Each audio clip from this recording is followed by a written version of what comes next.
Welcome back, fans and friends. This next video we're doing a car I don't think I've covered before. I've covered close relatives and cars that were spawned off of its success.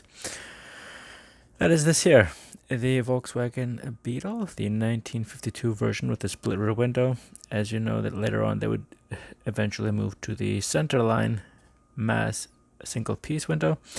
And the only reason I got this one is because it happens to have the Falcon paint job on it, and you have to watch out. But there are a couple of Beetles where it does not open in the rear to display the engine. This one I do believe does, and I'm also hoping that the front opens. You can just see there the cut in. So, just to cover quickly, we have their Club VW, which is the Volkswagen fan club, I believe. Anyway, adult collectible. They started. I brought this up a couple of episodes ago. It is targeted towards people who are probably going to collect it in case. I will not be, obviously. And they do release a Beetle every now and then. Every release they do have, we will go over that a little bit more. But I believe VW, this series is like in its 20th or 21st round. Anyway, limited edition die-cast metal chases, and we have one die-cast vehicle in this. The limited edition will be denoted by a number printed on it and or stickered on it. And so we do have the licensed product right up there. You can just see, perhaps you can see me in there, and you can see that it has a reference number. I'm not sure though if this is for all their products and or just the licensing agreement. Anyway, it is from last year, and you see that it was made. We have Goodyear, although I didn't see Goodyear tires on it. You can just see there the 241st day of last year and the 14562 WB. So there we go. I was almost correct. Series 20. And there's all their social media stuff.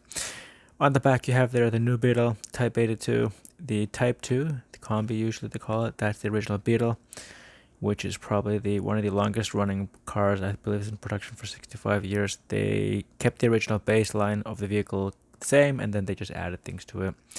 The original platform is denoted as being air-cooled and rear-wheel drive, while the modern one, I believe, is front-engined and front-wheel drive, which is usually the standard today. And you can just see there, I believe that's a Type 3. That is the combination, and that is the 1972 to 1978 Golf on the far left there. So, without any more wasting of time, I'm going to get right to it. So, this car is most often being attributed to the fever dream of a dictatorship wanting to make use of the new highways. I won't get into that. But anyway, they shouldn't be ashamed of it because they did engineer something great. I mean, can't all be bad. So the bad news is I cannot peel the front open, but I can, obviously you can see there, peel the back. So starting with the front, we have two bubble eyes. They do have printed on the external part of it a light. I don't know what it looks like, but there's also hollow plastic in the middle. You can just see there. That is why it's highly reflective and eating up the light in the real weird bronze color as well. And I was bringing up before Falcon.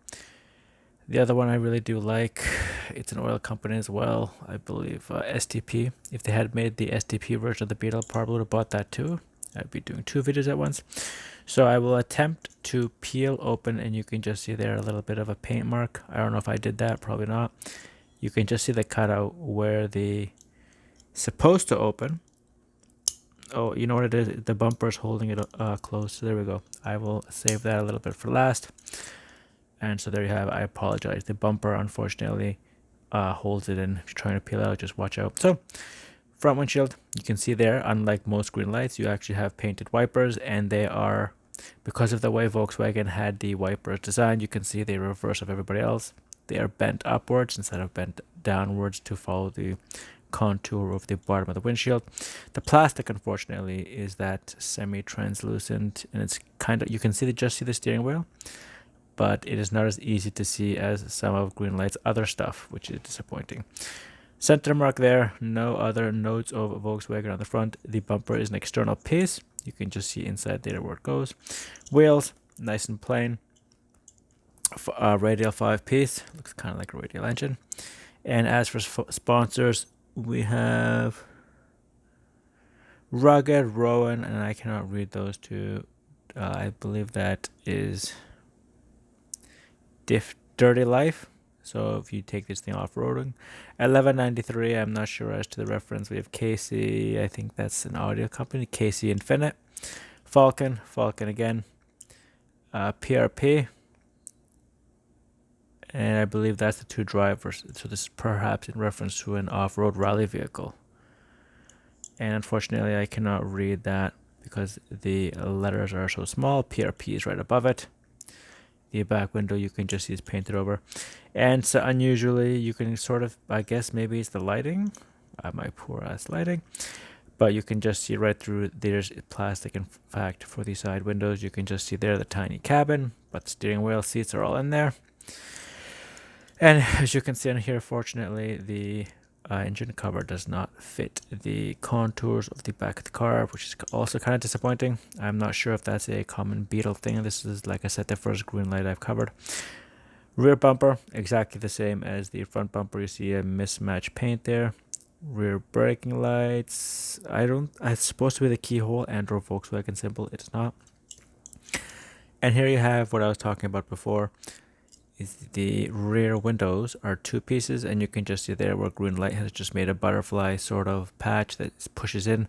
Unfortunately, it is not very well pushed in, and you can see the gap at the top and the gap at the bottom. So perhaps the one piece is overlain like this one, and actually you can sort of see a gap everywhere. So this one might just be the problem. And so later on, Beetles would discard this and just do the one big monolithic piece similar to the shape like this. Design like this makes it easier. The glass is probably way heavier, but it's probably easier to fit, cheaper to make, and the engine cover we'll get to towards the end. Everything here appears to be identical to the other side. We have Jake Budley, I believe, and or Bradley, and so I don't think there are 3 people in this car. But anyway, I'm not sure. I believe it's a stock car racing or something. It looks really nice though, like I said. STP or Falcon, you can't go wrong. STP Oil, Falcon, there's a third one. I have a Nissan Skyline of it. It looks really nice. Anyway, on to the underside of the car. You have here what year this casting was made. You can just see there, everything is in the back.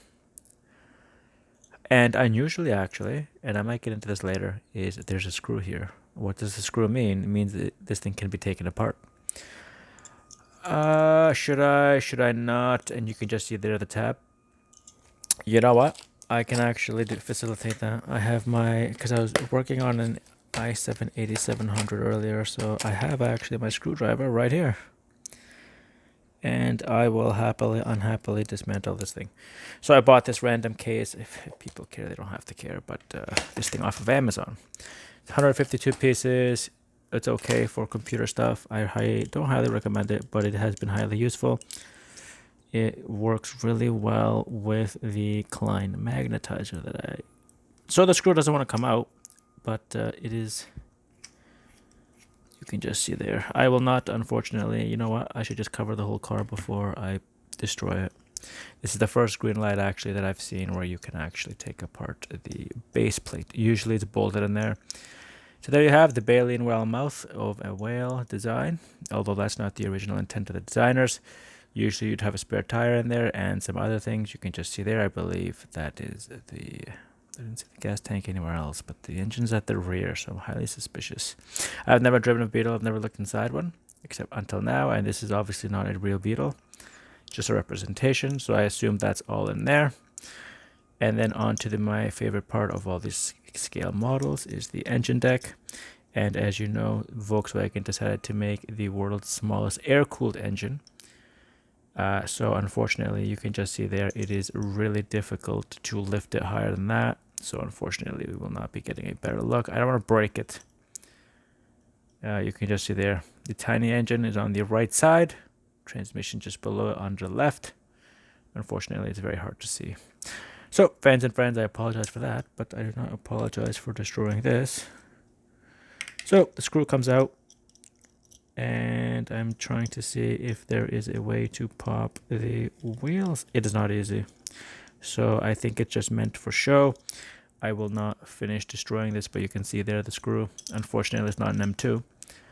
so I will not be damaging this any further. Anyway, like I said, Volkswagen Series 20 V-Dubs Beetle, as colored by Falcon. Looks really nice, but unfortunately this is a sort of a letdown. We've seen this from Greenlight before, not from the Beetle obviously, but the Bronco and a bunch of other cars. Oh, you can actually see it much better there.